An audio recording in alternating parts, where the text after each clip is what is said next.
जय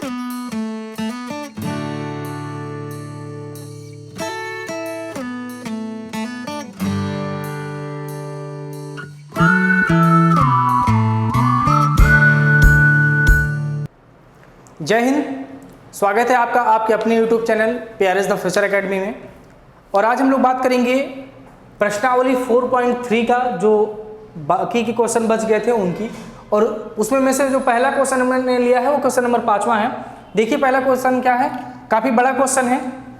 देखिए यहाँ पर निम्नलिखित आलेखों में से प्रत्येक आलेख के लिए दिए गए विकल्पों में से सही विकल्प का चयन करना है।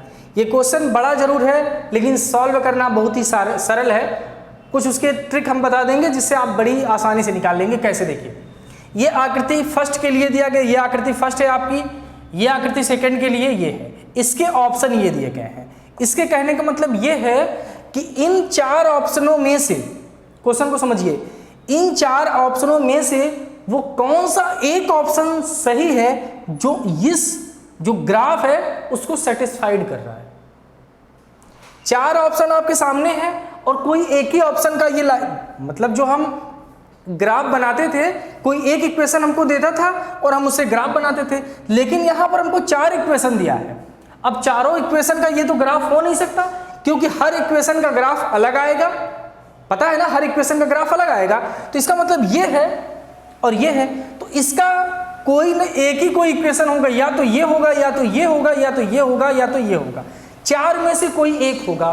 तो हमको वही पता करना है कि है इन चारों में से कौन सा ऑप्शन सही है, इन चारों में से वो कौन सा ऑप्शन सही है।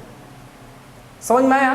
तो उसके लिए हम करते क्या है, देखिए अब उसके लिए हम क्या करेंगे, यहां पे जो निर्देशांक आपको दिए गए हैं ना, यहां पे जो निर्देशांक दिए गए, देखिए यहां से हम निर्देशांक निकालेंगे। तो चित्र एक के लिए अगर हम बात करें, देखिए एक एक चित्र की बात करेंगे। आकृति फर्स्ट के लिए, आकृति प्रथम के लिए, अब देखिए आकृति जो प्रथम के लिए है इसके निर्देशांक, पहला निर्देशांक देखिए यहां पर दिया है -1,1। तो पहला निर्देशांक हम ले लेते हैं -1,1 और दूसरा निर्देशांक हम यहां पे लिखे नहीं है लेकिन यहां पर भी है, क्या है, 0,0। अब मूल बिंदु का निर्देशांक आप अच्छे से जानते हैं क्या होता है, 0,0। तो जो मूल बिंदु का निर्देशांक है वो 0,0, आप अपने बुक में देखिए ऐसे दिया गया है। तीसरा आपके सामने है 1,-1, ये आकृति 1 के निर्देशांक दिए हैं। हमको यहां से चेक करना है कि कौन सा इक्वेशन इस ग्राफ का है। तो देखिए उसके लिए हम आपको तरीका क्या बता रहे हैं, इन दोनों को जोड़ लीजिए, इन दोनों को जोड़ लीजिए, इन दोनों को जोड़ लीजिए, उसके बाद देखिए आंसर कितना आता है। तो देखिए इन दोनों को जोड़िए, तो अगर इन दोनों को जोड़ेंगे तो 1 + 1 कितना होगा, 1 और 1 कितना होगा, 2 होगा। ठीक है, एक सेकेंड, ये -1,1 है, यहां पर 1 नहीं है, यहां पर -1 है। ठीक है, तो यहां पर -1 और ये +1 जोड़ेंगे तो कितना आएगा, 0 आएगा। उसके बाद दूसरा क्या है, 0 + 0 को भी ऐड कर रहे हैं तो क्या आ रहा है, 0 आ रहा है। तीसरे को भी आप ऐड करिए, 1 है, प्लस का साइन लगाएंगे और ऐड कितना करना है, -1 करना है। अब इसका मतलब क्या होगा, देखिए यहां पर थोड़ा सा, ये 1 तो 1 ही रहेगा, प्लस और माइनस क्या हो जाएगा, माइनस, और ये 1 हो जाएगा, और 1 में से 1 माइनस करेंगे तो कितना आएगा, 0 आएगा। मतलब समझ में ये आ रहा है हमको कि इनको जोड़ने पर आंसर कितना आ रहा है, 0 आ रहा है। और रियल में हम जोड़ किसको रहे हैं, हम जोड़ किसको रहे हैं, थोड़ा दिमाग लगाइए। ये जो निर्देशांक है, जो पहला निर्देशांक होता है ये x का मान होता है और जो दूसरा निर्देशांक होता है ये y का मान होता है। इसका मतलब x और y को जोड़ने पर आंसर कितना आ रहा है, 0 आ रहा है। यहां भी x और y को जोड़ने पर आंसर कितना आ रहा है, 0 आ रहा है। यहां भी x और y को जोड़ने पर आंसर कितना आ रहा है, 0 आ रहा है। तो एक हम कंक्लूजन पे जा रहे हैं क्या, कि ये जो इक्वेशन बनेगा वो x + y = 0 का है। क्या है, x + y = 0 का है। तो अब इसमें देखिए इन चार ऑप्शन में से कहीं आपको x + y = 0 के फॉर्म का है, ऐसे भी हो सकता है। तो अगर इसको देखा जाए तो देखिए ये y = x है, ये तो नहीं हो सकता। ये दिया है x + y = 0, सेम वही हम लाए हैं, सेम है। इसका मतलब इस आकृति के लिए जो ये आपका दिया गया है ऑप्शन, इसमें में से जो ऑप्शन सही होगा वो ऑप्शन नंबर सेकंड सही माना जाएगा।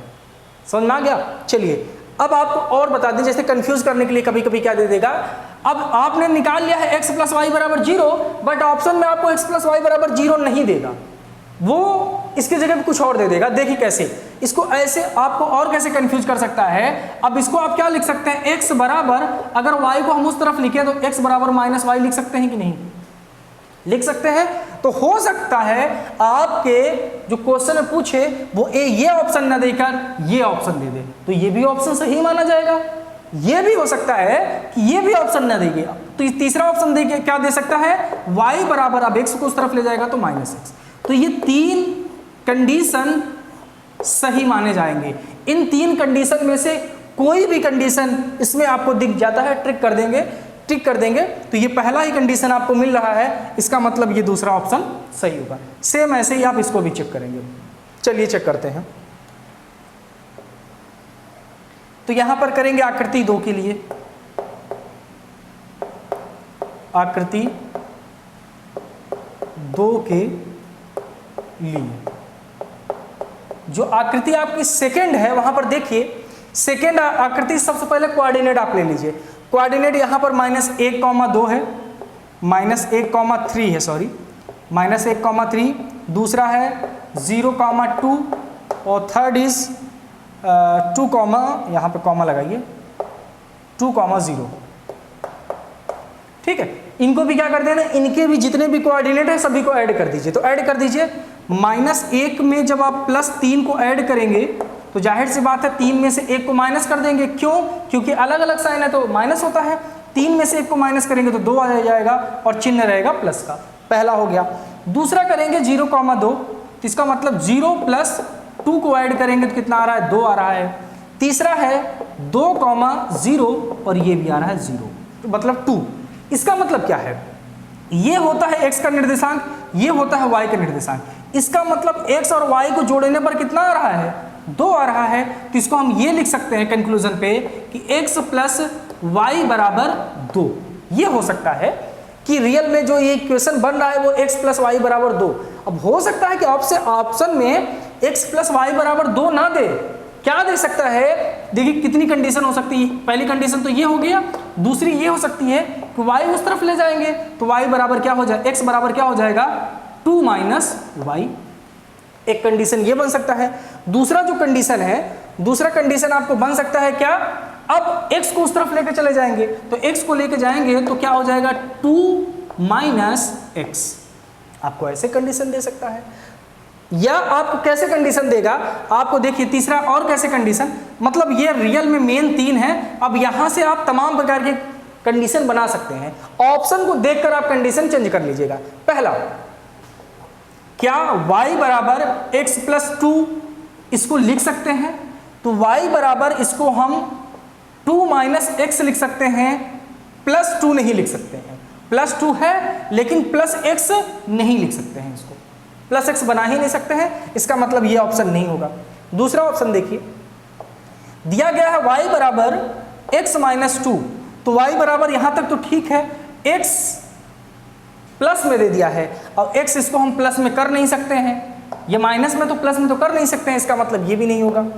तीसरा ऑप्शन y बराबर -x + 2, तो देखिए y बराबर -x है, यहाँ पर -x है तो यहाँ पर भी -x है और +2 है, यहाँ पर भी 2 है। तो देखा, इसको लिख दिया है कैसे, y बराबर -x को पहले लिख दिया है, +2 को बाद में लिख दिया है। इसको हम लिख सकते हैं। इसका मतलब ये दोनों ऑप्शन नहीं सही होंगे, जो ऑप्शन नंबर सही होगा वो ऑप्शन नंबर आपका 3 सही होगा। समझ में आया ना? तो ये ऑप्शन क्या है, y बराबर -x + 2। तो देखा, क्वेश्चन आपको कुछ था नहीं, बेसिकली आप ऐसे ही देखकर आप इसको समझ सकते हैं। या दूसरा तरीका यह है इसको सॉल्व करने का कि आप प्रत्येक का वही बॉक्स बनाइए, प्रत्येक का बॉक्स बनाइए और देखिए क्या ये कोऑर्डिनेट मिल रहा है, तो वो लेंदी बनेगा यार, उसकी ज़रूरत आप बिल्कुल मत करिए, उसको करना भी नहीं। आप सीधे सीधे क्या करिएगा, जो भी कोऑर्डिनेट यहाँ पर दिए गए हैं उनको ऐड कर दीजिए और ऐड करने के बाद एक कंक्लूजन, एक इक्वेशन अपने से ड्रॉ कर दीजिए और करने के बाद चेक कर लीजिए कि कौन सा इक्वेशन सेटिस्फाइड कर रहा है। बस इतनी चीज़ आपको करनी है।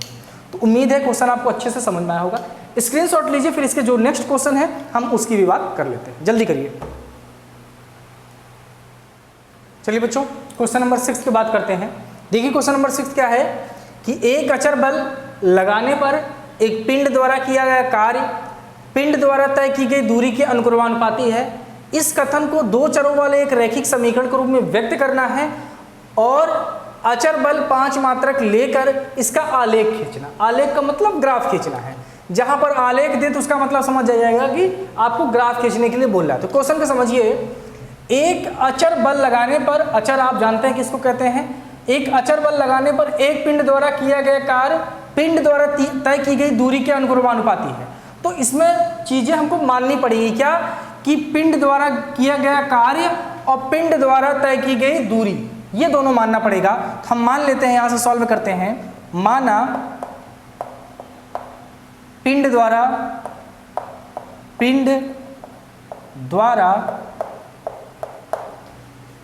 किया गया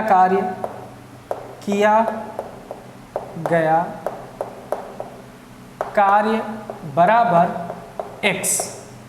हम मानते हैं कि जो पिंड है उसके द्वारा जो काम किया जा रहा है वो कितना है, x है।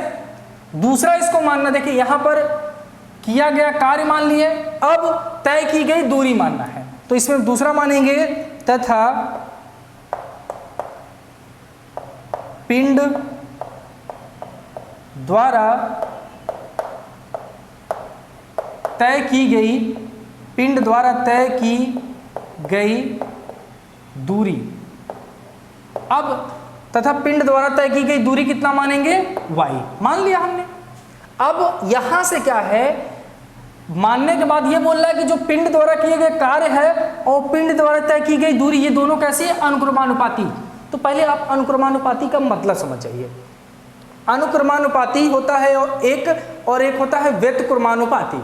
इसको ना समझ के व्यवहारिक रूप में आप समझेंगे तो ज़्यादा अच्छे से अनुक्रमानुपाती और व्युत्क्रमानुपाती को समझ पाएंगे। अनुक्रमानुपाती और व्युत्क्रमानुपाती का मतलब ये है कि अगर x का मान बढ़ेगा तो y का भी मान बढ़ेगा। ये होता है अनुक्रमानुपाती का मतलब कि x का मान, अगर x का मान हम 10 गुना बढ़ा दें तो y का मान भी 10 गुना बढ़ जाएगा। ये अनुक्रमानुपाती का रूल होता है। और x का मान अगर 10 गुना घटा दें तो y का मान भी 10 गुना घट जाएगा। ये अनुक्रमानुपाती कहता है। जबकि इसका दूसरा है उल्टा, व्युत्क्रमानुपाती। व्युत्क्रमानुपाती ये बोलता है कि अगर x का मान बढ़ाएं तो y का मान ऑटोमेटिक घट जाएगा। अगर x का मान हम 10 गुना बढ़ाएं तो y का मान 10 गुना घट जाएगा। ये होता है व्युत्क्रमानुपाती। तो अगर जिसके अनुपात समान हो, ये बढ़ने पर ये भी बढ़े तो अनुक्रमानुपाती, ये घटने पर ये भी घटे तो अनुक्रमानुपाती। समझ में आया। और एक बढ़ने पर दूसरा का मान घट जाए या दूसरे का मान घटने पर पहले का मान बढ़ जाए, ये होता है व्युत्क्रमानुपाती। तो सेम यही चीज है कि जो दूरी है और कार्य है दोनों कैसे हैं, अनुक्रमानुपाती हैं। तो यहाँ पर हम लिखेंगे प्रश्नानुसार। अब प्रश्नानुसार क्या है कि जो x है ये प्रोपोर्शनल है किसके, y के। ये आपका अनुक्रमानुपाती का साइन होता है। जो ये हमने बनाया है ना, ये अनुक्रमानुपाती का साइन होता है। तो क्वेश्चन में ही डायरेक्ट बोल दिया, ये प्रश्नानुसार है। क्वेश्चन में ही बोल दिया है कि जो तय की गई दूरी है और तय किया गया कार्य, ये दोनों एक दूसरे के क्या है, प्रोपोर्शनल है। तो इस प्रोपोर्शनल कर दिया। अब आप अच्छे से जानते हैं, थोड़ा सा आगे आप पढ़ेंगे तो जब कभी इससे हम सॉल्व नहीं कर पाते, क्योंकि जब बराबर का साइन रहता है तब हम मैथ सॉल्व करते हैं। तो इसको जब हम बराबर में बदलते हैं ना, तो बराबर हम बदल दिए, तो जब इसको बदलते हैं तो एक आपका स्थिरांक आ जाता है। क्या आ जाता है आपका, एक अचर बल आ जाता है या एक नियतांक आ जाता है। यहाँ पर एक ये देखिए अचर बल आ गया है। तो एक स्थिरांक होता है, एक ढंग से कांस्टेंट इसको बोलते हैं। के क्या है यहाँ पर, कांस्टेंट है। तो इसके जगह पर बराबर जब जैसे लगाएंगे उसके बाद एक अचर बल आ जाएगा, उसके बाद ये y आ जाएगा। तो आपका जो इक्वेशन बन गया ये हो गया। जहां पर यहाँ पर लिख सकते हैं, जहां के बराबर नियतांक या इसी को स्थिरांक बोलते हैं, नियतांक या स्थिरांक होता है। और यहां पर वो किसका काम करेगा, अचर बल का काम करेगा। तो यहां ब्रैकेट में लिख देंगे अचर बल। समझ में आ गया? ये थोड़ा सा चीज आपको दिमाग में अपने रखनी होगी। अब देखिए, अब ये डायरेक्ट क्वेश्चन यहां तक हो गया है सॉल्व। उसके बाद आगे बढ़िए, इस कथन को दो चरों वाले रैखिक समीकरण के रूप में व्यक्त कीजिए। हमने व्यक्त कर दिया, दो चर हो गए, ये भी चर है, ये भी चर है। ये चर नहीं है, ये कैसा है? स्थिरांक के कांस्टेंट है, जिसको अचर बल हम माने हैं। ये चर नहीं है। व्यक्त कीजिए, व्यक्त कर दिया।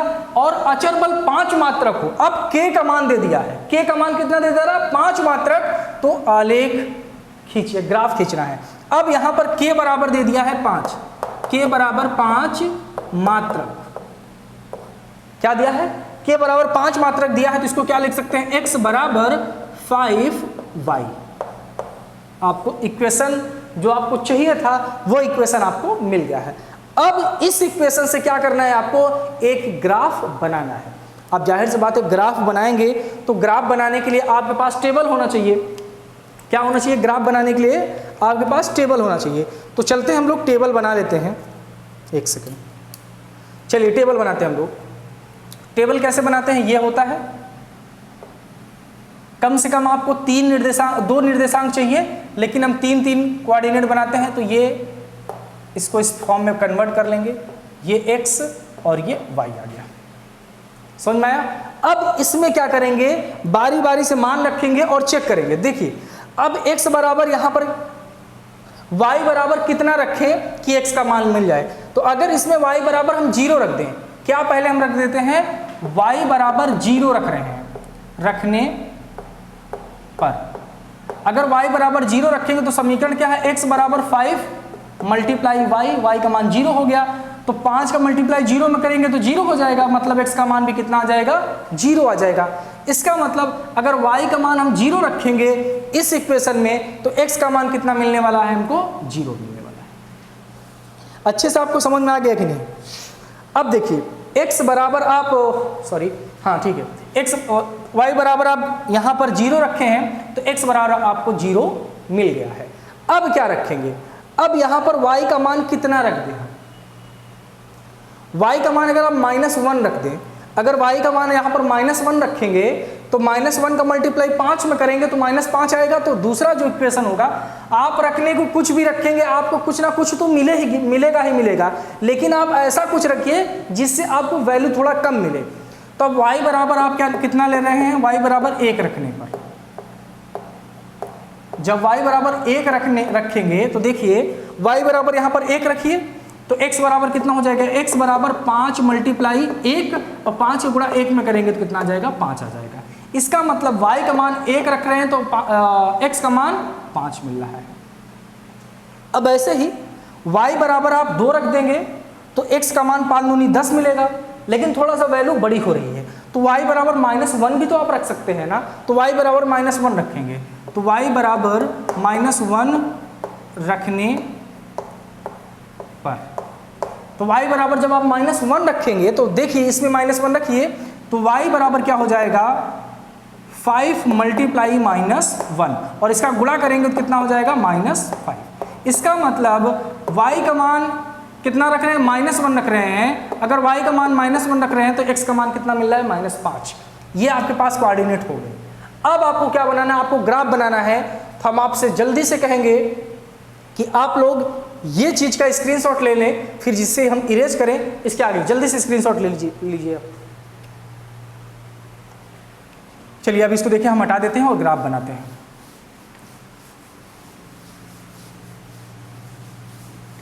चलिए देखिए, अब हमको ग्राफ बनाना है। ये देखिए, आपका x अक्ष होता है, ये y अक्ष है, ये आपका x अक्ष है, ठीक है।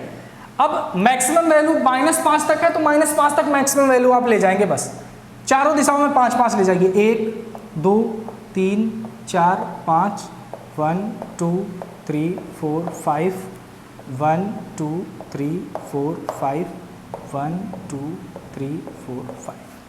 आ गया समझ में? चलिए इसकी वैल्यू 1 2 3 4 5, 1 2 3 4 5, 1 2 3 4 5, 1 2 3 4 5। यहाँ तक हमने लिख दिया। अब देखिए ध्यान से, अब ये माइनस में ये वैल्यू माइनस में होती है, ये वैल्यू माइनस में होती है, आप अच्छे से जानते हैं, हम लिख नहीं रहे लेकिन आप समझ जाइएगा। ये x अक्ष हो गया, ये y अक्ष। चलिए जल्दी जल्दी बनाते हैं। पहला कोऑर्डिनेट है 0,0, तो पहला कोऑर्डिनेट हमको 0,0 बनाना है, और आप जानते हैं 0,0 किस बिंदु का निर्देशांक होता है, तो आप अच्छे से पता है जो मूल बिंदु होता है ना, इसी का निर्देशांक होता है 0,0, तो इस बिंदु का निर्देशांक हो जाएगा 0,0।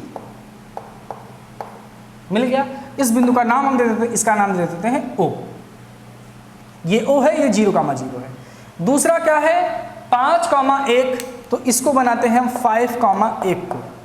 5,1 को जब बनाएंगे इसका मतलब x अक्ष पर 5 जाएंगे, और पॉजिटिव है तो x अक्ष के दो मान होते हैं, एक ये होता है और एक ये होता है। इधर निगेटिव होता है, इधर पॉजिटिव होता है, तो ये पॉजिटिव दिखा रहा है ना, तो x की दिशा पे आप 5 जाएंगे, तो आप यहां से चले और यहां पर पहुंच गए। उसके बाद y की दिशा पर कितना जाना है, पॉजिटिव में 1 जाना है, तो y की दिशा यहां पर गए। अब दोनों का मिलन बिंदु क्या होगा, इसको इस दिशा में बढ़ा दीजिए और इसको इस दिशा में बढ़ाइए, तो इस बिंदु पर दोनों मिलेंगे। तो इस बिंदु पर जो निर्देशांक हो जाएगा वो हो जाएगा 5,1। और अब हमको तो उम्मीद है कि आप लोग निर्देशांक और ग्राफ बनाना सीख गए होंगे। लास्ट पॉइंट लेते हैं -5,-1। जो तीसरा पॉइंट है वो लेते हैं -5,-1।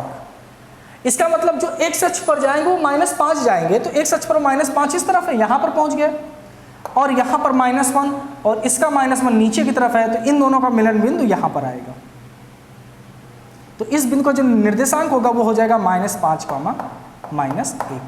अब ये देखिए तीनों बिंदु, एक बिंदु यहाँ पर, एक बिंदु यहाँ पर, एक बिंदु यहाँ पर, ये तीनों बिंदु जो है एक ही दिशा में रहेंगे। स्ट्रेट लाइन से इनको मिलाएंगे, आपको सीधी ये स्ट्रेट लाइन से मिलता हुआ आपको लगेगा। हम यहाँ पर हमारे पास स्केल नहीं है तो थोड़ा आगे पीछे हो सकता है, बट आप जब बनाएंगे तो आपको ये एकदम स्ट्रेट मिलेगा। ठीक है, तो इसका जो हमको आलेख खींचना था हमने आलेख को ड्रा कर दिया। उसके बाद भी इसने हमारा पीछा नहीं छोड़ा है, उसके बाद भी हमसे सॉल्व करा रहा है, तो हम भी कहेंगे अगर आप हमसे सॉल्व कराना चाहते हैं तो हम सॉल्व करेंगे। तो आगे इसने क्या बोला है, इसको हम हटा दे रहे हैं। ठीक है, इसको भी नोट कर लीजिएगा आप लोग, इसको हम हटा दे रहे हैं।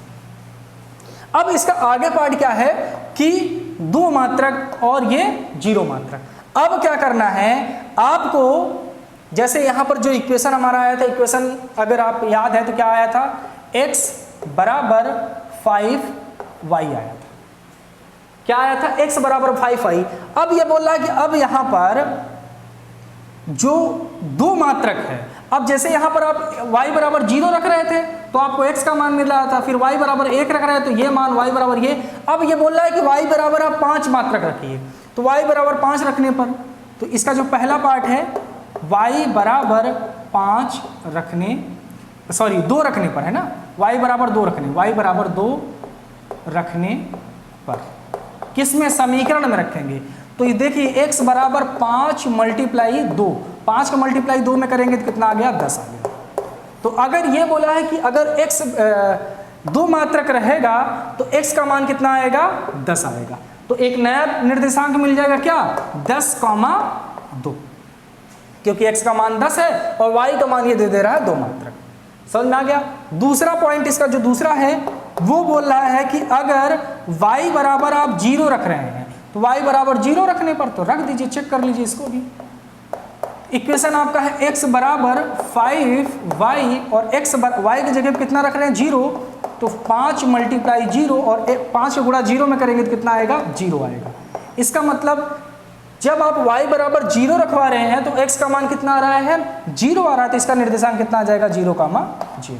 इस प्रकार से ये क्वेश्चन था, हमने इसको सॉल्व कर लिया है। ठीक है, तो अभी इसके बाद आपके 2 क्वेश्चन और बच रहे हैं। ठीक है, इस क्वेश्चन की भी हम बात करेंगे, स्क्रीनशॉट ले लीजिए, फिर एक क्वेश्चन और है उसको सॉल्व करा देते हैं और लास्ट क्वेश्चन उसकी बात हम कल करेंगे। स्क्रीनशॉट ले लीजिए आप लोग।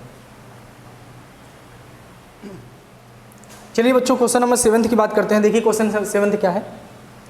एक विद्यालय की कक्षा 9 की छात्राएं यामिनी और फातिमा, 2 छात्राएं हैं जिनका नाम क्रमशः दिया गया क्या है, यामिनी और फातिमा ने मिलकर भूकंप पीड़ितों की सहायता के लिए यह है प्रधानमंत्री राहत कोष में 100 रुपये अंशदान दिया।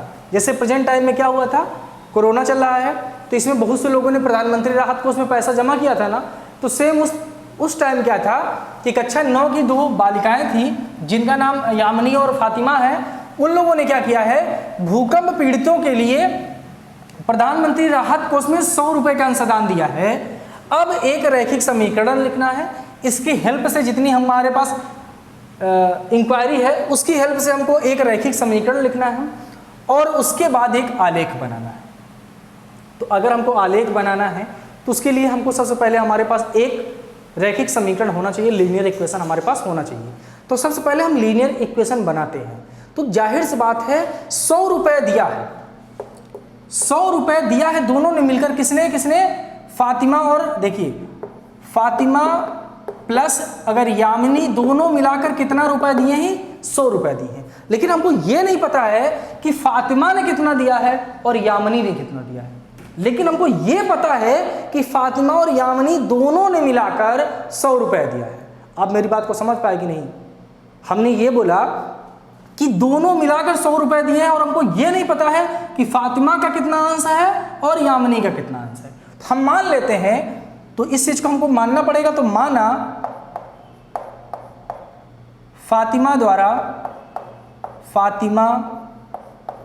द्वारा प्रधानमंत्री राहत कोष में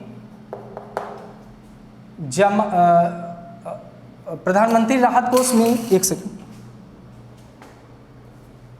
प्रधानमंत्री राहत कोष में दी गई सहायता। अब दी गई सहायता मान लेते हैं 100 रुपए उसने योगदान दिया है। अब ऐसे ही यामिनी द्वारा प्रधानमंत्री राहत कोष में दी गई सहायता, इसको मान लेते हैं y रुपए। ये दोनों रुपए है, ठीक है, x रुपए और ये y रुपए है। अब प्रश्नानुसार क्या है? प्रश्नानुसार ये है कि दोनों का योगफल, इन दोनों को ऐड करने पर टोटल कितना है, 100 रुपए। तो हम ये लिख सकते हैं कि x प्लस वाई बराबर 100 और यही हमको मिल गया है क्या, रैखिक समीकरण। एक रैखिक समीकरण हमको मिल गया। अब इसकी हेल्प से हमको क्या बनाना है, एक ग्राफ बनाना है। आप जानते हैं ग्राफ बनाने के लिए हमको क्या चाहिए, कोऑर्डिनेट चाहिए। तो सबसे पहले चलिए हम कोऑर्डिनेट निकाल लेते हैं और कोऑर्डिनेट निकालने के लिए हम एक ग्राफ बनाते हैं। ऐसे थोड़ा सा एक ये बॉक्स बना लेते हैं, x y और ये। चलिए इसमें दो ही मान से इस बार निकालेंगे, दो ही मान निकालेंगे। चलिए अब यहां से पहले इसको थोड़ा सा सॉल्व अगर करेंगे तो x बराबर, x को इस तरफ रहने दो, y को उस तरफ लेकर चले जाएं। ये 10 नहीं 100 होगा, ठीक है। तो इसको जब आगे थोड़ा सॉल्व करेंगे तो इसको हम लिख सकते हैं, या नीचे लिख लेते हैं। तो इसको लिख ले x बराबर 100 माइनस y, लिख लिया हमने y। अब यहां पर ध्यान दीजिए, y का कितना मान रख दें। अगर y बराबर हम 100 रख दें, y बराबर क्या रख दें, 100 रख दें, तो 100 में से 100 माइनस हो जाएगा तो 0 आ जाएगा। तो रखते हैं, तो y बराबर 100 रखने पर, तो अगर y बराबर 100 रख रहे हैं तो x बराबर कितना आ रहा है, 100 माइनस 100 बोले तो 0। तो x का मान 0, तो x का मान 0 आ रहा है। 0 कब आ रहा है, जब y का मान कितना रख रहे हैं, 100 रख रहे हैं।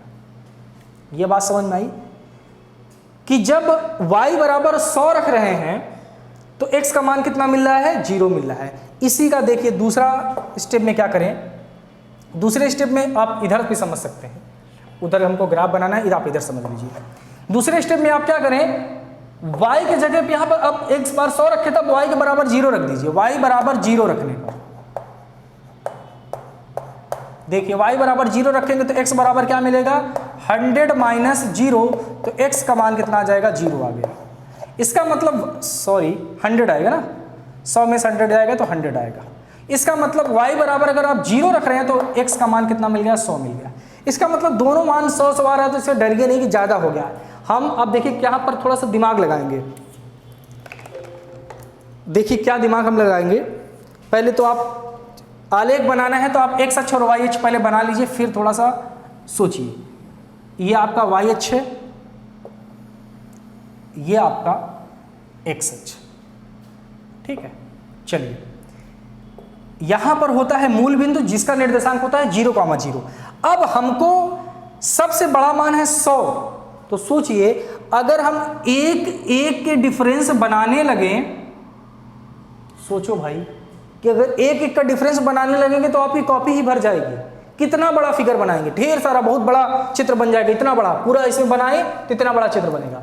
तो एक का नहीं लेंगे हम, इसमें देखिए 20 का भी ले सकते हैं, 10 का भी ले सकते हैं, 50 का भी ले सकते हैं, क्योंकि 50 अगर 50 यहां पर लेंगे, 50 यहां पर लेंगे तो 100 मिल जाएगा, 50 यहां लेंगे, 50 यहां ले लेंगे तो 100 मिल जाएगा, 50 यहां, 50 यहां, 50 यहां, 50 यहां। इसका मतलब अगर मान लेते हैं यहां से यहां तक की दूरी कितनी है 50, और यहां से यहां तक की दूरी कितनी है 50, तो यहां से यहां तक की दूरी 100 हो जाएगी। तो जो इसका डिफरेंस मानेंगे हम ना 50 का मानेंगे, जो वर्ग अंतराल मान रहे हो 50 का, तो यहां 50 होगा, यहां पे 100 होगा। आप इसको 20 भी मान सकते हैं, 10 भी मान सकते हैं, 1 भी मान सकते हैं, 5 भी मान सकते हैं। मतलब कोई ऐसा नंबर मानना है जिसका गुणांक 100 हो, इसका मतलब उसके मल्टीपल में उसका टेबल पढ़ें तो 100 आता हो, तो 50 के अगर टेबल पढ़ेंगे तो उसमें 100 आता है, इसीलिए हमने इसको 50 माना है। ये 50 हो गया, ये 50 और ये 100, ठीक है। अब पहला जो निर्देशांक है वो दिया गया है 0,100, कितना है 0,100, तो इसका मतलब x अक्ष पर 100 जाएगा। देखिए अब यहां पर देखिए x अक्ष का मान कितना है 0, तो ये यहीं पर रहेगा, और y अक्ष का मान कितना है 100, तो y का अक्ष का मान जो पॉजिटिव है, ये तो पॉजिटिव दिखाता है, ये निगेटिव दिखाता है, ये देखिए निगेटिव में है, ये निगेटिव में है, तो ये 100 पॉजिटिव में जाएगा ना, तो 100 पॉजिटिव में गए तो ये बिंदु मिला। अब इनका मिलन बिंदु यही रहेगा, क्योंकि y x अक्ष पर कुछ नहीं गया है, x अक्ष यही है, तो जो बिंदु मिला है 0,100 वो क्या है 0,100 ये वाला है। मिल गया आपको एक बिंदु। दूसरा बिंदु 100,0, दूसरा बिंदु हमारे पास है 100,0। तो इसका मतलब 100 क्या दिखा रहा है कि x अक्ष पर आप 100 जाइए तो यहां पर पहुंच गए, और y अक्ष पर कितना है 0, तो y अक्ष पर 0 का मतलब 0, देखिए 0 जब रहे ना तो यहीं पर रहता है, तो दूसरा बिंदु आपको ये मिल रहा है, और इसका निर्देशांक है 100,0। बस ये बिंदु मिल गया और ये बिंदु मिल गया, इन दोनों को क्या करिए आप स्ट्रेट लाइन से मिला दीजिए, बन गया ग्राफ। अगर इसी में आप तीसरा बिंदु ले लेते तो वो भी कहीं यहाँ आता, ये यहाँ आता, ये यहाँ आता, इन्हीं के कहीं ना कहीं आता, मतलब इसी लाइन पे रहता। बस यही क्वेश्चन पूछा था हमसे शायद कि इस समीकरण का आलेख खींचना था, इस समीकरण का आलेख हमने खींच दिया, बस बात खत्म। तो आज की जो क्लास है यहीं तक रखते हैं, कि जो बाकी बातें होंगी वो हम लोग कल की, एक ही क्वेश्चन बचा है उसकी जो बात करेंगे हम कल की क्लास में करेंगे। तो आज तक के लिए इतना ही, थैंक यू।